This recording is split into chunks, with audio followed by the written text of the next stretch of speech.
Любой водоем является местом определенного риска. Осень выдалась затяжная, температура воздуха не достигла показателей, требуемых для образования безопасной толщины льда. А выпадение обильных осадков в виде снега ухудшают промерзание. Но, несмотря на это, граждане уже активно переезжают реки на личных автотранспортах. Некоторые и вовсе перевозят через реки пассажиров, как это случилось 20 ноября у поселка Нижний Бестях. 2 машины провалились в воду, водители и пассажиры не пострадали, благодаря водителю Ирбиса. Если вовремя не попади мои ребята, там бы они, конечно, замерзли бы. Вы представляете, оттуда, особенно с автобуса, они мокрые, как эти выскочили оттуда, уже под водой были, потом они вынырнули оттуда, понимаете. Вовремя наша подружка ехала сзади, сразу погналась за ним, увидит, едет он туда же, где утонул машина утонула. И ехал, сигналил фарами.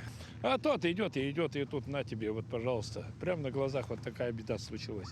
Однако некоторые граждане не разделяют мнение Бориса Строева. Видео с места провала распространилось в социальных сетях, и некоторые пользователи предположили, что водители Ирбисов якобы распиливают лед. Кто пишет, что мы распилили и так далее, это люди, которые привыкли делать вот эти бомбилы, их назовем, таксистов. Таксисты нормальные ребята, которые с нами работают много лет. Они туда никогда не сунутся в жизни. Они знают, не будут ходить, какой лед, все. Это со стороны бомбилы, которые хотят урвать. Ага, бригада, значит, возит по 2000. Давай-ка я по 1,5 повезу.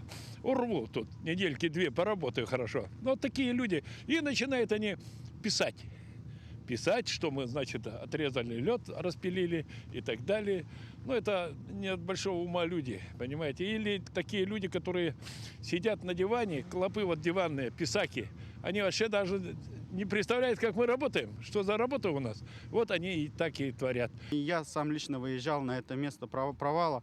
Получается, то, что там сильное течение, фарватер, и там места даже, и как бы торосов нету, гладкая местность.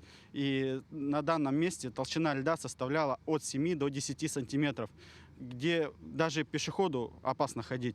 На сегодняшний день толщина льда на реках в Якутске составляет около 10 сантиметров. Безопасная толщина для проезда автотранспорта должна составлять не менее 35 сантиметров. Предварительная дата открытия переправ назначена на 11 декабря. Сегодня самые распространенные подъездные пути к рекам засыпаны землей и снегом. Но и эта мера не останавливает водителей. Но люди все равно стараются проехать, мотивируют любыми путями, мотивировки свои придумывают, как бы им переправиться. Только не задумываются о том, что эта переправа может быть последней в их жизни.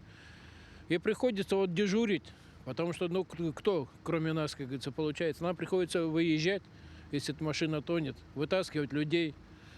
А совсем не хочется этим заниматься. Как говорится, хочется, чтобы все домой добрались, все были счастливы, здоровы. Инспектора ГИМС и службы МЧС продолжают ежедневный мониторинг подъездных путей. Напомним, что за несанкционированный выезд на лед предусмотрена административная ответственность, нарушение которой влечет за собой наложение административного штрафа для граждан в размере от 3 до 5 тысяч рублей, для должностных лиц от 20 до 50, для юридических от 100 тысяч до 1 000 000 рублей. Марферина Алексеева, Георгий Григорьев, Якутск.